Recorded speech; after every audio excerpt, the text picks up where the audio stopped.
하나님 말씀 출애굽기 2장 11절 22절까지 오늘 출애굽기 세 번째 강해죠. 모세의 강야 훈련 제목으로 은혜의 말씀을 나눕니다. 우리 지난주 말씀 나눴죠. 모세 출생에 대해서 나누었습니다. 자, 오늘은 이제 모세 출생 이후에 모세가 하나님 앞에서 이스라엘 구원자로 쓰임 받기 위해서 훈련과 연단의 과정을 생각하면서 은혜를 나누고자 합니다. 우리가 지난주 좀 요약하면 애굽의 왕 바로가 히브리인들을 심하게 핍박하기 시작했습니다. 그 이유는 숫자가 급격하게 늘어났기 때문이죠. 그래서 바로는 그들의 존재에 위협을 느끼고 그들을 노예로 삼고 강제 노역을 시킵니다. 그래서 거기서 끝나지 않고 남자에겐 태어나면 다 죽이라고 명령을 내립니다. 모세가 이런 시대에 태어나는 것이죠. 모세도 태어날 때부터 죽을 운명이었어요. 그런데 하나님의 섭리로 그가 또 모세 부모의 믿음으로 나일강에서 건짐을 받죠. 구원을 받습니다. 자, 이렇게 근데 건져진 모세는 이스라엘의 구원자로 쓰임을 받게 됩니다. 그런데 하나님께서는 모세를 그냥 사용하시지 않고 무려 80년 동안이나 훈련시키십니다. 80년 동안이나 준비시키십니다. 이스라엘 구원자 모세는 어느 날 갑자기 불쑥 나타난 게 아니었어요. 무려 하나님의 훈련 학교에서 강야 훈련에서 80년 동안의 훈련을 거쳐서 하나님의 쓰임 받게 됩니다. 자, 모세 훈련을 한번 생각해 볼 때 연단을 생각해 볼 세 가지로 나눠볼 수 있어요. 첫째는 어머니 요셉의 품 안에서의 신앙 훈련이죠. 어머니 품 안에서. 두 번째는 애굽에서 바로의 공주의 아들로 왕궁 훈련. 40년 동안 애굽의 왕궁 훈련을 받습니다. 그리고 마지막 세 번째가 미디안 강야에서 40년 동안 훈련을 받습니다. 이렇게 80년 동안 모세가 훈련을 받고 이스라엘 구원자로 쓰임받게 되죠. 자, 먼저 오늘 어머니 요셉의 품 안의 신앙 교육입니다. 우리가 지난주에 살펴본 대로 여러분, 바로의 공주가 날강에 떠내려온 모세를 건져서 키울 유모를 찾지 않습니까? 그런데 누이 미리암의 지혜로 친모인 요게벳을 유모로 소개해서 사실 모세는 친어머니 요게벳의 손에 의해서 길러집니다. 자, 그리고 모세 최초의 교육자는 어머니 요게벳입니다. 어머니 요게벳은 단일 신앙인으로서 히브리 신앙 교육을 시키지요. 우리가 참 이게 태어나자마자 그 젖을 먹는 2, 3년 기간에 성장이 얼마나 중요한지 우리는 알고 있습니다. 육체적으로 뇌가 보통 2, 3년 안에 다 성장하죠. 80%가 뇌가 성장합니다. 뇌가 그러니까 어떻게 어릴 때 다 성장하는 것이죠. 그리고 어릴 때 최초의 모국어를 배우죠. 눈 뜨자마자 어머니로부터 모국어를 배우는 기간이 이 젖을 먹는 시간이고요. 그리고 사실은 자아의 정체성이 확립이 되는 부모의 품 안에서 자기가 누구인가가 자아가 형성되는 시간이 바로 이 젖을 먹는 시간들입니다. 그래서 3세까지 내게 맡기면 나는 모든 아이를 크리스천을 만들 수 있다. 누군가 이런 이야기를 하더라고요. 그러니까 어떻게 보면 신부는 바로의 공주의 아들로 입양은 되었지만 실제는 젖을 먹는 시간에는 어머니 요게벳으로부터 히브리 신앙 교육을 받았던 시간들이지요. 근데 여러분, 그 어머니 요게벳이 결국 어떤 것을 교육했을까요? 이 젖을 먹이면서 크게 두 가지입니다. 하나는 하나님 백성의 정체성 교육입니다. 자, 환경 보면 애굽 왕궁에서 길러졌어요. 그러나 어머니 품에 요게벳에서 길러졌다는 것은 결국 신앙으로, 기도로 길러졌다는 것이에요. 즉 하나님 백성으로 양육되어졌다는 것이죠. 여러분, 모세가 분명히 신부는 바로 공주의 아들이었지만 정체성은 히브리 하나님 백성으로 정체성을 가지게 된 이유가 바로 그 때문입니다. 어머니는 애굽 왕자로서가 아니라 모세를 히브리 하나님 백성으로 길렀던 것이죠. 이건 굉장히 중요합니다. 왜냐하면 우리가 지금 소속의 문제예요. 정체성의 문제죠. 우리가 지금도 교회 다니냐 안 다니냐 이게 소속이 아니라 정말 내가 하나님 나라 백성이냐 하는 것이에요. 내가 정말 하나님 나라 백성이냐 애굽의 왕자냐. 여러분, 분명히 신부는 애굽의 왕자였지만 그는 하나님 나라 백성으로 성장할 수 있었어요. 근데 그것은 바로 요게벳의 신앙 교육 때문입니다. 이건 너무너무 중요합니다.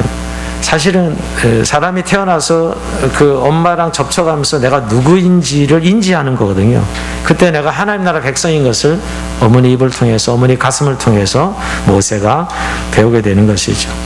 결국 신앙인들도 이 정체성이 가장 중요한 것입니다. 내가 누구인가 하죠. 사실은 분명히 외적으로는 바로의 공주의 아들이었지만 그는 하나님 백성으로 성장할 수 있었던 것은 바로 어머니 요게벳의 신앙입니다. 또 한 가지 교육은 하나님 언약 교육입니다. 요게벳은 늘 하나님의 언약을 이야기했을 것입니다. 언약은 뭐죠? 아브라함과 하나님 맺었던 언약. 아브라함에게 하나님께서 네 민족이 하늘의 별과 같이 땅의 모래와 같이 많을 지을 것이다. 그리고 애굽에 내려가서 너희가 430년 동안 고역을 치를 것이나 돌아와서 가나안 땅에 들어갈 것이다. 하나님의 언약을 이 요게벳은 알았을 것이고, 그리고 요게벳은 늘 자기 아들에게 이야기했을 것입니다. 여러분, 뭘 보면 아니면 모세가 그 바로의 공주의 아들로 살면서도 여전히 자기 동족을 향한 뜨거운 마음을 가질 수 있었던 것은 이 언약을 기억했기 때문이죠. 그가 이 언약을 몰랐다면 그런 사람으로 성장할 수 없었던 것입니다. 모세는 성장하면서 자기 동족과 함께 고난받기를 주저하지 않고, 오히려 그는 정말 어떻게 보면 바로의 아들로 왕자로서 권력을 차지할 수 있었지만은 그냥 거기에 관심을 가지고 있지 않았어요. 오히려 그는 자기 동족과 고난받기를 즐겨했고 자기 동족의 구원에 관심을 가졌던 것입니다. 자, 그 이유는 결국 하나님의 언약, 하나님의 말씀을 들었던 것이죠. 그가 아무리 바로의 공주의 아들로 성장했어도 그의 마음에 허전함을 채울 길은 없었습니다. 왜냐하면 하나님께로 들었던, 즉 어머니로부터 들었던 하나님의 약속의 말씀, 바로 언약이죠. 언약을 기억했기 때문에 결국은 자기 동족에게로 가는 마음을 막을 수가 없었던 것이에요. 그래서 언약의 백성으로 살기를 주저하지 않았던 것이에요. 40세가 되었을 때 그가 드디어 자기 동족을 향해 뛰쳐나갈 수 있었던 것은 바로 이 하나님의 언약을 어머니부터 들었던 것이죠. 그래서 여러분, 우리가 히브리서 11장에 보면 모세의 믿음이 나옵니다. 자, 히브리서 11장이 믿음장이잖아요. 믿음의 용들이 쭉 나올 때 모세의 믿음도 나오고 있습니다. 11장 24절에서 26절을 보면 이렇게 말씀합니다. 믿음으로 모세는 장성하여 바로의 공주의 아들의 칭함 받기를 거절하고 또 하나님의 백성과 함께 고난 받기를 잠시 죄악의 낙을 누리는 것보다 더 좋아하고 그리스도를 위하여 받는 수모를 애굽의 모든 보화보다 더 큰 재물로 여겼으니 이는 상주신이심을 바라봄이라. 자, 이걸 보면 여러분, 이 히브리서 기자도 모세의 믿음을 이렇게 이야기합니다. 바로의 공주의 아들을 칭함 받기를 거절했다. 오히려 하나님의 백성 고난 받기를 자처했어요. 자, 이게 어디서 나오는 믿음입니까? 바로 어머니로부터 들었던 너는 하나님의 백성이야. 그리고 하나님의 언약, 아브라함이 맺은 언약을 우리 민족은 이 이스라엘 백성들이 가나안 땅에 들어간다는 하나님의 언약을 그가 듣고 그 들은 게 믿음이 되어서 그는 그 부귀영화를 포기하고 자기 동족과 고난받고 그리스도를 위해 받는 수모를 애굽의 모든 보화보다 더 큰 재물로 여겼다고 성경은 이야기하고 있습니다. 여러분, 어떻게 보면 참 모세가 인간적으로 생각했다라면 왕자였으니까 자기도 바로가 되고 싶었던 욕망을 한번 가져볼 만하지 않았어요? 그러나 그는 오히려 동족 히브리인들에게, 자기 동족에게 관심을 가졌고 또 그들과 고난받기를 선택한 것을 보면 어릴 때 어머니 요게벳 품 안에서 받은 교육이 얼마나 중요한가를 우리는 생각하게 됩니다.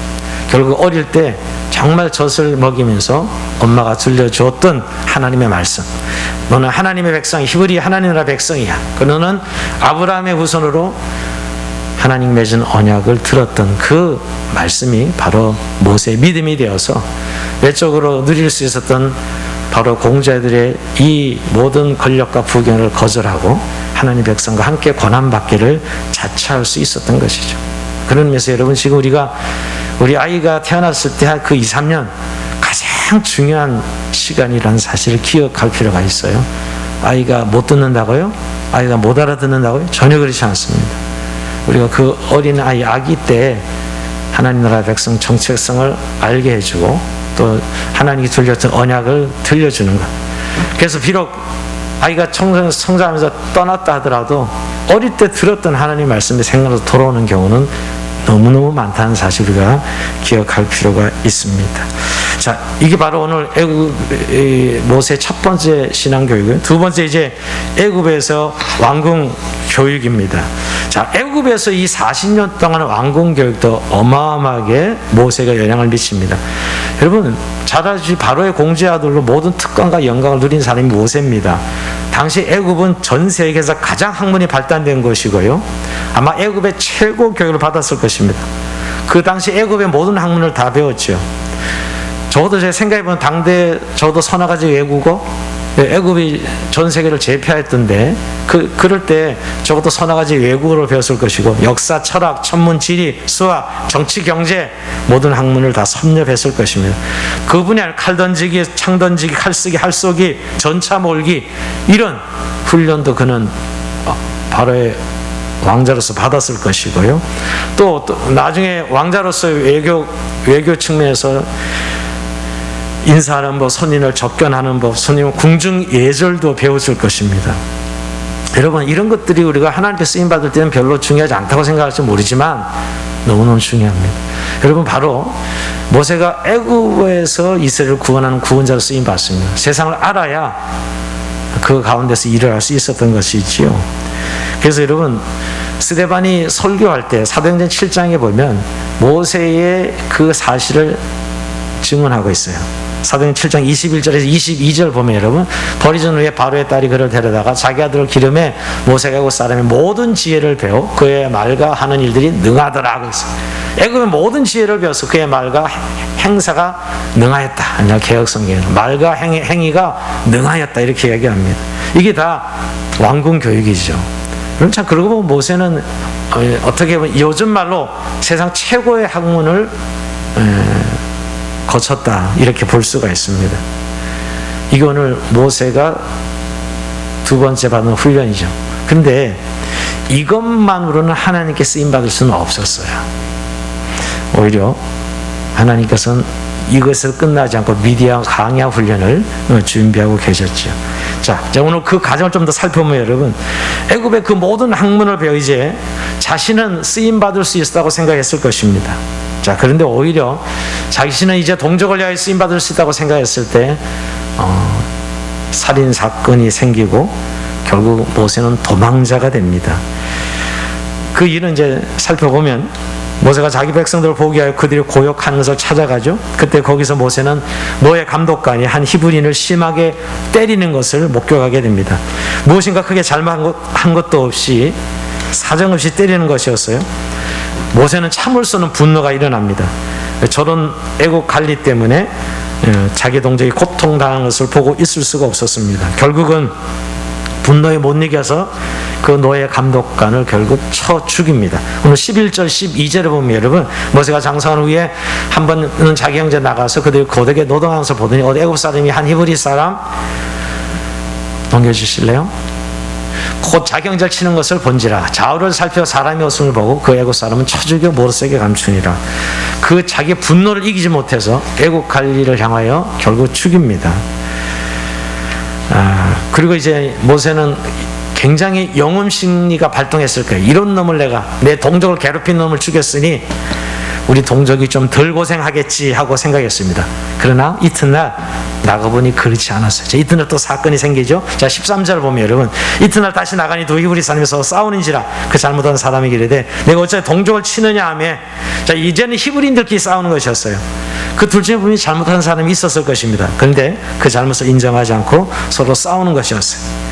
모세가 개입하여 조언을 합니다. 그런데 이 말에 대해 히브리 사람들의 반응은 너무나 상상 바뀌었어요. 자, 14절 보면 이렇게 이야기하죠. 그가 이르되 누가 너를 우리의 다스리는 자와 재판관을 삼았느냐? 네가 애굽 사람을 죽인 것처럼 나도 죽이려느냐?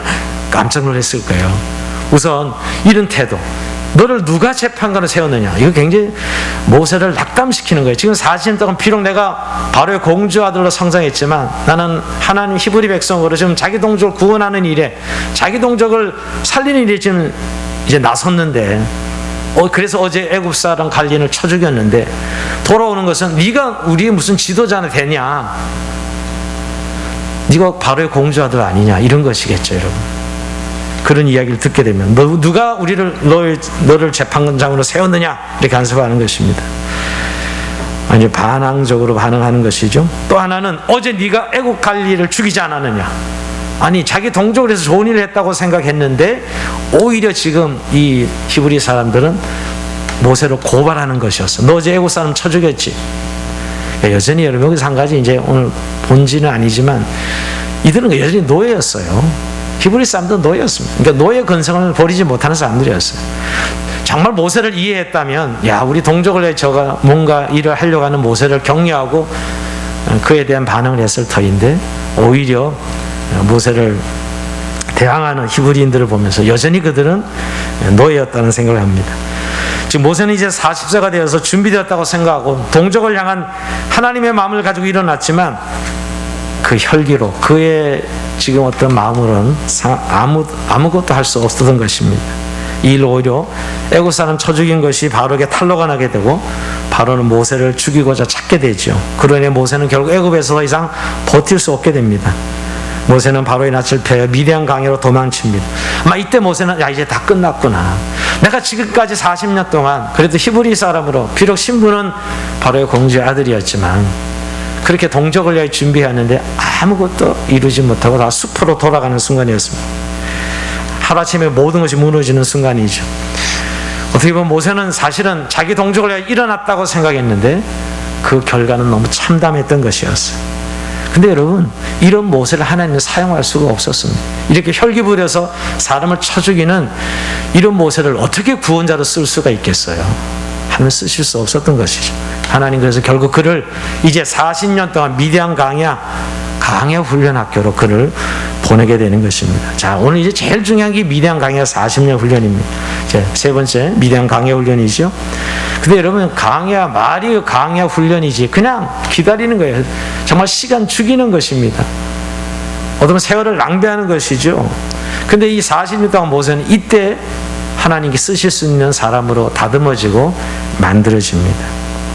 그것도 오늘 가정을 보면 여러분, 도망치던 모세는 미디안의 어느 우물가에 이르게 됩니다. 그리고 그는 그곳에서 양들에게 물을 먹이는 미디안 제사장 딸들이 목동들에게 괴로움 당하는 것을 목격하게 돼요. 이것을 본 모세는 그들을 도와서, 즉 딸들을 도와서 무사히 양들에게 물을 먹일 수 있게 합니다. 참, 모세는 쫓기는 입장인데도 여러분, 누군가 어려움을 당하고 있을 때 나서게 되는 이 모세, 역시 지도자예요. 이 지도자는 이런 사람입니다. 그의 천성 같아요.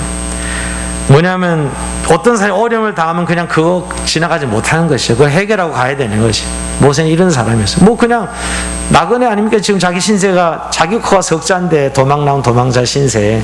아니, 어려움 당한다고 어려움을 해결해주는 모세의 모습을 우리가 보게 되죠. 근데 여러분, 우리 크리스찬들 좀 이런 지도자적 자질이 있어야 된다고 생각해요. 우리도 그냥 눈 감아버리고 관심 안 가지는 거, 그게 제일 편하게 사는 길이지만, 하나님 백성들이 이 세상의 리더 아니에요? 모세는 참 그런 성격을, 그런 성품을 가진 사람. 그래서 도와주는 것이 결국 이제 장인 루엘을 만나게 되는 계기가 되죠. 자, 근데 이 도움을 받고 간 이 미디안 제사장 딸들이 일찍 집으로 돌아갔습니다. 아버지 루엘이, 야, 오늘 너희도 어찌 일찍 돌아왔느냐? 이렇게 물어보죠. 그러니까 어느 애굽인의 도움으로, 애굽인이에요.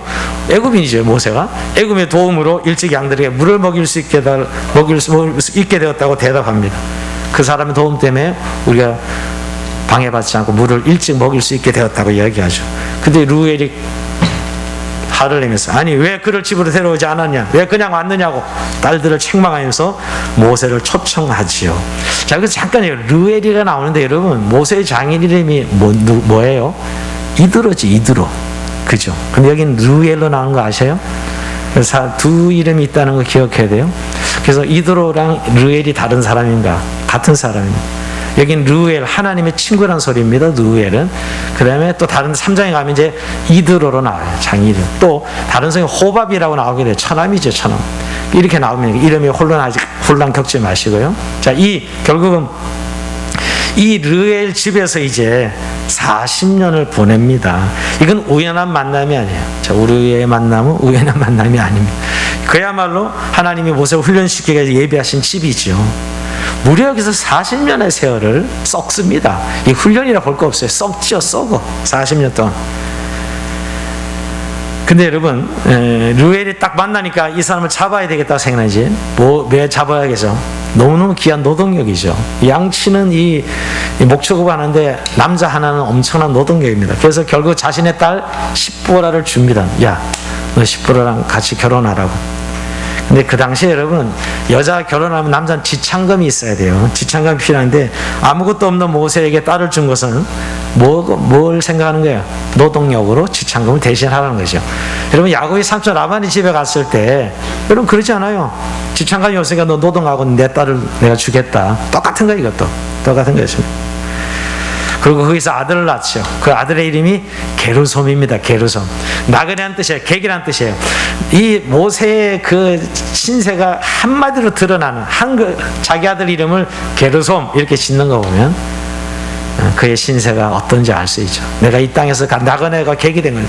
아니, 바로의 공주의 아들로 애굽의 왕자로 살았는데 지금 이 미디안 강야의 낭인이 되어서, 자연인이 되어서 그저 양이나 치는 그런 사람이 됐다는 자신의 존재를 드러내는 이름이 게르솜이죠. 내가 나그네 되었다는 것입니다.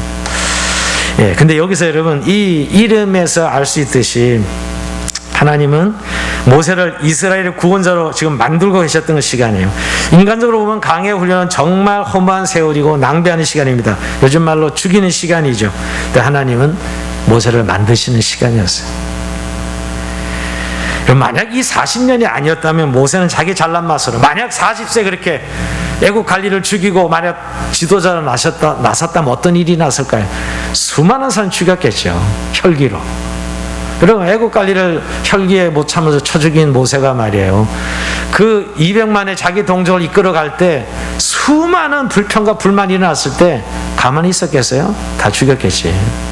그리고 그런 중보기도 말도 안 되는 소리예요. 우리가 이 40년의 모세들을 쓸 수 없었던 하나님의 마음.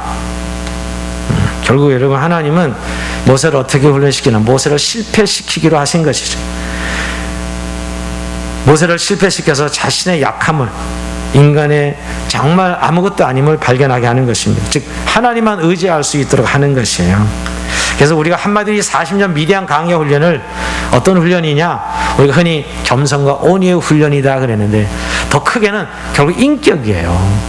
여러분, 하나님의 쓰임받을 때 결국 그 사람을 쓰임받게 하는 가장 중요한 요소는 기술이 아닙니다. 외모가 아니고 그 사람의 재능이 아니고요.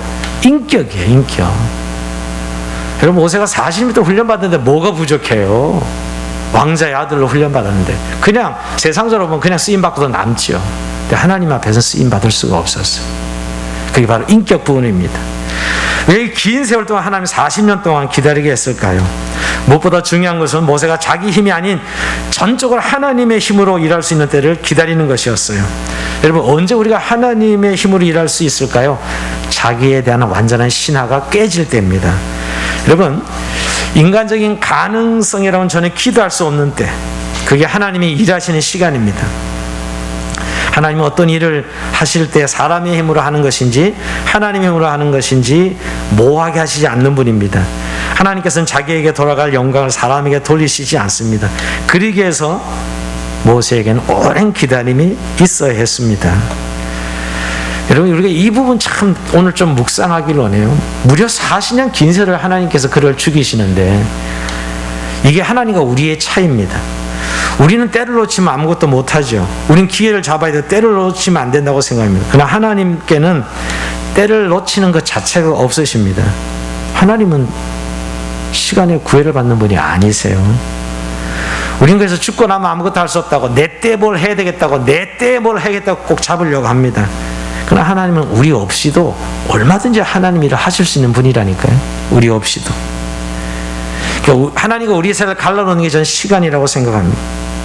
여러분, 나중에 모세가 바로와 대결했을 때도 모세는 이제 적당한 선에서 바로와의 전쟁을 거치고 이제 평화를 얻었으면 합니다. 근데 하나님은 첫 번째 재앙부터 가지고 10번째 재앙까지 가는 거예요. 모세는 적당한 선에서 모세가 항복했는데 이제 그만 끝냈으면 좋겠다고 생각하는데 하나님은 끝까지 이어가죠. 하나님은 시간에 구애받지 않으세요.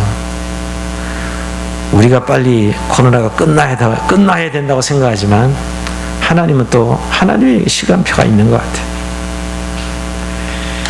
하나님은 서두르실 필요가 없습니다. 오히려 시간이 길어지면 길어질수록 하나님의 능력은 유감없이 나타나기 때문입니다. 근데 우리가 왜 기다리지 못할까요? 왜 우리는 기다리지 못할까요? 우리 안에 하나님을 가둬놓고 싶은 거예요. 하나님을 내 안에 가둬놓고 싶어서 기다리지 못하는 것이죠. 모세는 자신의 힘으로 이스라엘을 구원하려 했어요. 40세가 그랬어요. 모세가 애국 갈릴 처지기면서 일어났을 때가 내 힘으로 내 동족을 구원하리라 할 때였죠. 네, 거기에 대한 하나님의 치료 방법은 오래 기다리게 하는 방법이었습니다. 여러분, 오래 기다리면 교만이 꺾이는 거예요. 그러니까 교만한 사람 꺾는 방법은 그냥 오래 기다리게 하면 꺾이는 거예요. 여러분. 하나님은 모세를 그렇게 교만을 꺾어서 겸손한 사람으로 만드십니다. 겸손한 사람. 여러분, 광야 40년을 이스라엘 민족을 이끌어갈 때 수많은 이스라엘 백성들의 불평과 원망과 아우성을 우리는 기억하고 있죠. 그때 모세는 정말 온유한 사람, 겸손한 사람이었어요. 그래서 그 이스라엘을 끌고 갈 수 있었던 것이에요. 바로 이 미디안 광야 40년이 있었기 때문이죠. 또 한 가지 여러분, 훈련은 미디안 광야는 사람이 없습니다. 너무나도 적막하고 외로운 곳이었어요. 모세는 지금까지 애굽의 왕궁에서 사람들의 에워싸여 지냈습니다. 공주의 아들이니 왕자이니 그를 잠시라도 혼자 내버려 두지 않았습니다. 그러는 가운데 그는 자신에 대한 잘못된 이해가 쌓이게 되었지요. 즉 자신에 대한 신화가 있었어요. 여러분, 사람을 부패시키는 것은 그 사람을 미워하는 것이 아닙니다. 그 사람을 좋아하는 것이에요. 여러분, 좋아하는 사람과 가까이 있으면 그 사람은 자기 자신의 모습을 바로 알기 어렵습니다. 여러분, 너무 좋아하는 사람 곁에 살아온 사람들은 자신의 모습을 잘 모른다니까요. 다들 좋아하는 줄 알고. 의외로 이런 친구들이 그래서 너무 많다는 걸 제가 발견합니다. 근데 모세는 아무것도 없는 강에서 드디어 자신이 누구인지 알게 되고 하나님 앞에서는 자신의 모습을 발견하게 됩니다. 사람이 없으니까 다 떠나가고 아무도 없잖아, 강에. 그러니까 하나님 앞에서 자기를 이제 발견하게 되는 것이죠. 거기서 철저하게 자신이 아무것도 아니라는 것, 정말 보잘것없는 존재라는 사실을 발견하게 되죠. 애굽의 바로의 공주아들 왕자의 신분을 내려놓고 그의 한 자연인으로서 하나님을 대면하게 돼요. 여러분, 모세의 위대함이 어디 있죠? 하나님을 대면한 사람입니다. 모세의 위대함. 근데 이 광야 40년 동안에 그 훈련되어지는 것이야. 너무너무 중요합니다. 요즘 우리가 여러분 세상에 너무 복잡하고 너무 이 바쁜 일상을 살아가면서 하나님과의 대면을 잃어버린 분들이 너무 많습니다. 여러분 어떻습니까? 연휴 동안에 그런 거 안 느꼈습니까? 혹시 매일 드리는 예배를 한번 쉬어보면 내 영적으로 찾아오는 공감이 느끼지 않습니까? 정말 하나님을 대면하는 그런 사람으로 하나님께서 이 모세를 미디안 광야에서 훈련시키는 것이죠. 여러분, 이로 인해서 아까도 말씀드렸지만 모세가 정말 겸손하고 온유해져요. 여러분, 목이 오던 이스라엘 백성들을 40년간 광야에서 인도할 사람, 이 광야 40년이 없었더라면 모세는 절대 그 일을 할 수 없었습니다.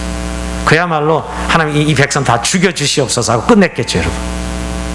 그래서 모세가 끝까지 중보기도로 하나님 앞에서 자기 동족들을 향한 그 마음을 잃지 않고 또 하나님의 마음을 잃지 않고 광야 40년 동안 정말 온유하게 그 일을 해냅니다. 그래서 모세를 가리켜 온유가 지면에서 가장 승한 사람이다. 정말 이 세상 사람 중에 모세만큼 온유한 사람이 없다라고 이렇게 평가를 받을 수 있었던 것이 바로 미디안 광야의 이 고독의 훈련이요, 홀로 있음의 훈련이죠, 여러분. 여러분, 저는 많은 분들이 지금 어느 정상에 올라갔을 때 무너지는 것을 봐요. 그런 경우를 꽤 자주 봅니다, 요즘. 그럴 때 저분의 그 열정이 하나님의 능력이 아니었구나, 자기의 열정이었구나 하는 것과 정말 하나님과 대면하는 그야말로 요즘 말로 내공이 없는 사람, 그러니까 어느 넘어가니까 그것까지는 별로 안 보였는데 어느 선에 올라가니까 결국 감당하지 못하는 지도자들을 봅니다. 결국 왜 광야 40년 훈련이 필요했나를 우리가 보게 되는 것이죠.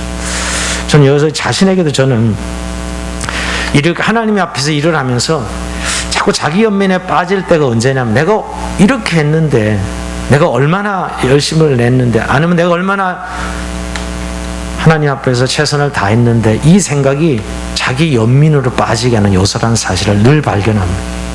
그게 뭐냐면 정말 하나님을 기억하고 하나님께 의미를 부여해야 되는데 내 자신에게 의미를 부여하는 자기 연민으로 빠지더라, 이 말이에요. 내가 아직도 하나님을 대면하는 훈련이 많이 부족하구나 하는 사실을 깨닫게 됩니다. 철저히 낮아져본 사람이 그 자기 연민에 빠지지 않고 하나님으로 섬기고 살아갈 수 있어요. 여러분 굉장히 열정이고 열심을 내어도 가만히 보면 결국 자기 의미로 들어가서 자기의 의미를 찾는 분들이 있어요.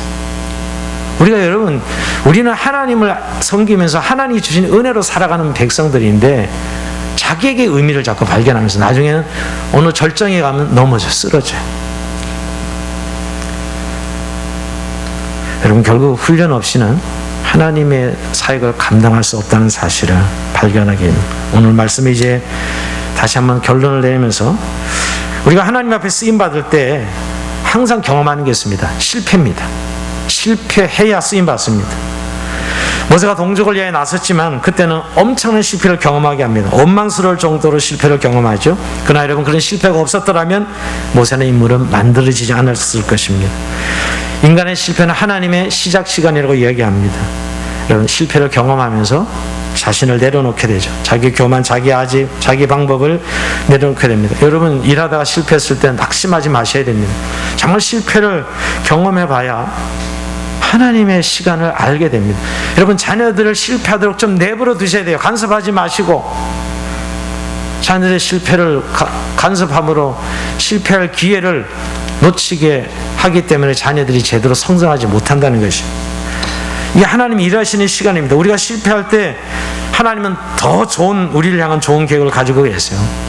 바로 이 실패의 시간이 바로 연단의 과정이거든요. 욥기 20장 10절에도 보면 여러분, 그러나 내가 가는 길을 그가 아시나니 그가 나를 단련하신 후에는 내가 순금같이 되어 나오리라. 이게 또 순금 권사님 또 한 번 나오십니다. 네. 유숙 권사님도 많이 나오고요. 성경에 유숙하였더라. 그래서 우리 교회 이름이, 권사님도 이름이 성경에 꽤 나옵니다. 자, 이 순금같이 되어 나오더라. 연단하는 시간은 마치 내가 세상에 버림받은 것처럼 느껴집니다. 그리고 신앙 때문에 다 잃어버린 것처럼 느껴집니다. 그러나 여러분 절대 잃어버린 게 아닙니다. 그때야말로 하나님만 의지하게 되고 하나님 앞에 나가 대면하게 되는 시간이에요. 그리고 그 실패로 인해 자기를 내려놓고 자기를 부인하고 하나님의 방법을 선택하는 시간이 되어요. 우리가 여러분 뭔가 실패했을 땐 원망스럽지 않습니까? 잃어버릴 때는 정말 너무너무 낭망이 되고 실망이 되지 않습니까? 그때 근데 하나님의 일하시는 시간의 시작이라는 걸 기억해야 돼요. 그때 하나님을 바라봐야 됩니다. 우리는 하나님과 세상을 같이 동시에 가지려고 하는데 동시에 가질 수는 없게 하십니다. 반드시 하나님을 선택하게 하시죠. 그리고 나서 우리가 세상을 얻게 하는 것이지 동시에 가질 수는 없게 합니다. 그게 하나님이 일하시는 방법이죠. 자, 그러니까 누구나 다 이런, 저는 이 오늘 설교를 준비하면서 약간 요즘 그 싱어게인의 이승윤 그 형제가 생각이 나더 오버랩이 이렇게 되는 것이에요. 왜냐면 지난주에 제가 월요일인가요? 싱어게인 결승전을 봤거든요. 근데 역시 아니나 다를까 워낙 언론에 떠들어. 그 처음부터 작년 7월부터 시작했다는데 저는 요 뭐 한 달 정도 이제 관심을 가지고 봤어요. 7월부터 시작해가지고 이 30호 가수 이승현이가 이재철 목사 아들이다는 것 때문에 신문에 하도 떠드니까. 그러니까 이재철 목사님은 너무나 존경하고 잘 아는 목사님이니까 우리 한국교회 뭐 대표적인 목회자 아닙니까? 2018년도에 은퇴하시고 지금 산골에 내려가서 사시는데 지금 이제 은퇴하셨죠. 근데 제가 왜 기억하냐면 이승현 그 30호 가수를 보면서 그 다 무명 가수들이 나오는 무명 가수전이거든요. 싱어게인이. 근데 우선 그의 음악을 들으면 아주 음악적 재능이 있다는 것은, 근데 그 음악적 재능이 아주 독창적이에요. 아주 독창적이라는 거예요. 그리고 또 자유로운 영혼이다. 자유분방하고 자기 색깔이 너무 분명해. 너무 분명해. 그런데도 여러분 그가 보여주는 어떤 인터뷰나 태도를 보면 참 겸손하고요. 진정성이 있어요. 겸손과 진정성이 있어요. 그 나이답지 않게 89년생인데 그래서 좀 남달라 보이는, 그러니까 딱 벌써 음악을 하면 탁 튀는 남달라 보이는 뭐가 있어요. 저도 그건 발견할 수 있었어요. 뭐 유희열 음악인 같은 사람은 서태지 나올 때랑 좀 비슷하다 이런 이야기 전문이 자기가 받아들여 어렵지만, 근데 그 인터뷰를 할 때마다 자기는 방구석 음악인이었는데 내가 좋아 방구석 음악 하다가 이제 방구석에 있다가 좀 세상 사람들에게 내 음악을 같이 나누고 싶어서 이제 싱어게인도 나오게 되었다. 그리고 자기를 경계인이라고, 애매한 음악인, 자기는 큰 스타가 될 깜냥은 되지 못하고 그저 이 경계인 애매한 음악을 하는 사람이다. 이렇게 자신을 아주 솔직하게 이야기하는 그 태도가 굉장히 신선하고 사람들에게 이렇게 관심을 끌어서 충격을 줬어요. 근데 저는 그 이야기를 들으면 뭐가 생각나면 옛날 이재준 목사님이 25년 돼서 그 자녀 교육 책을 제가 사서 읽은 적이 있습니다. 그 아들이 넷이었기 때문에 어린 시절에 20년 전만 해도 이 아들 4명이 어렸을 때예요. 아들만 넷입니다. 아내는 정혜주 씨라고, 사모는 홍성서 대표고 이재철 목사는 백준영기념교회 목사님인데, 그때 그 한 내용이 오버랩되는 거예요. 여러분, 이재철 목사가 자녀 교육 아들 4명 기르면서 제일 중요한 4대 철학이 있었어요. 첫째는 자립입니다. 무엇을 하든지 스스로 하게끔 만들고, 실수를 하더라도 그냥 혼자 하게끔 합니다. 그래야지 남을 돕는 사람이 될 수 있다 해서 자립을 가장 강조했어요. 자립. 두 번째가 예의입니다. 인간은 예의가 있어야 된다. 최우선이 예의를 지켜줄 줄 알아야 된다. 내가 예의를 갖추려면 다른 사람이 얼마나 힘들어 하겠느냐. 예의를 갖춘 사람이 된다. 세 번째는 정리정돈이에요. 자기가 쓴 공간을 남이 정리정돈하게 하는 건 인간이 할 일이 아니다. 자기가 지낸 공간은 자기가 치우게 해야 된다.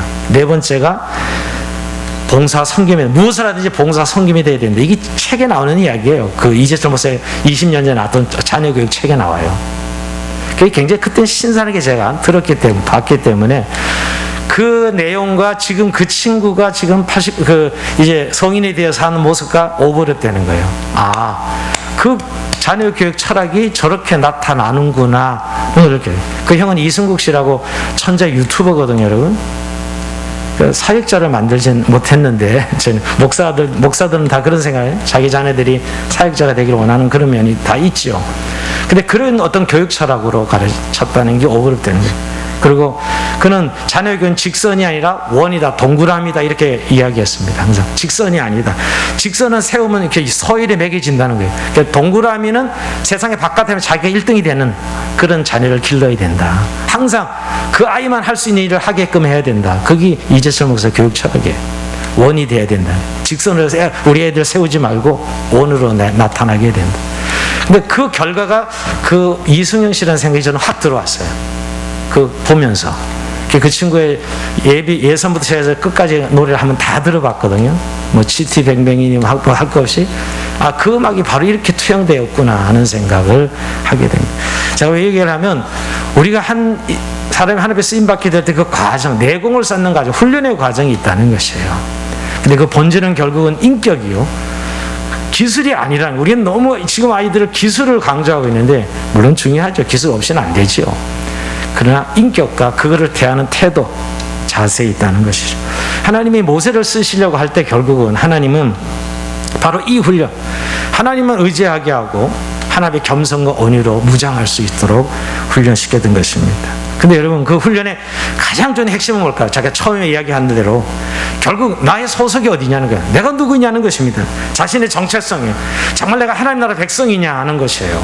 여러분, 지금 저와 여러분도 동일합니다. 하나님의 쓰임받는 가장 중요한 요소는 내가 누구인가예요. 난 정말 하나님 나라 백성인가 하는 정체성을 분명하고 있는 것. 또 한 가지 더 이야기하면, 내가 가장 귀하게 여기는 보물은 무엇인가 하는 것입니다. 내가 가장 가치 있게 생각하는 것, 가장 소중한 것이 무엇인가. 여러분, 모세를 이 훈련시킨 거거든요. 바로 가장 소중한 예수 그리스도. 그는 그 모든 보화보다 예수 그리스도를 더 귀히 여겨서 동족들의 고난에 참여하게 됩니다. 바로 공주해야 될 신분, 부귀영화를 누릴 수 있었던 것을 버려버리고 예수 그리스도를 가장 큰 보화로 여기지요. 모세는 잠깐의 즐거운 부귀영화보다 그리스도를 위하여 고난을 선택하게 됩니다. 결국 이 훈련이었어요. 80년 동안. 이것이 되면 결국 우리가 세상 그 어디에 내놔도 하나님께 쓰임받을 수 있게 된다는 거. 여러분, 우리 자신도 그렇고 우리 자녀들을 생각하면서 우리들은 자꾸 이 세상의 가치의 기준에 미달되면 어떻게 하나, 또 이 세상에 누락되면 어떻게 하나, 이런 걱정 때문에 우리 자녀들을 지금 제대로 훈련하지 못하고 있지는 않습니까? 또 우리 자신도 눈에 보이는 어떤 건 세상적 기준 때문에 말이에요. 그러나 오늘 하나님은 자기 백성들을 이 세상 가운데 사용하실 때 보면 자기만을 바라보고 자기에게 영광을 돌리고 또 자기를 의지하는 하나님 백성들을 쓰신다는 것, 사용하신다는 걸 기억하시고, 우리 세대 또 우리 다음 세대가 이렇게 하나님 앞에 훈련을 통해서 쓰임받을 수 있도록 준비되어지는 저의 삶이 되길 주의 이름으로 축원드립니다. 자, 우리 찬송하면서 주님 앞에 기도 시간 나갑시다.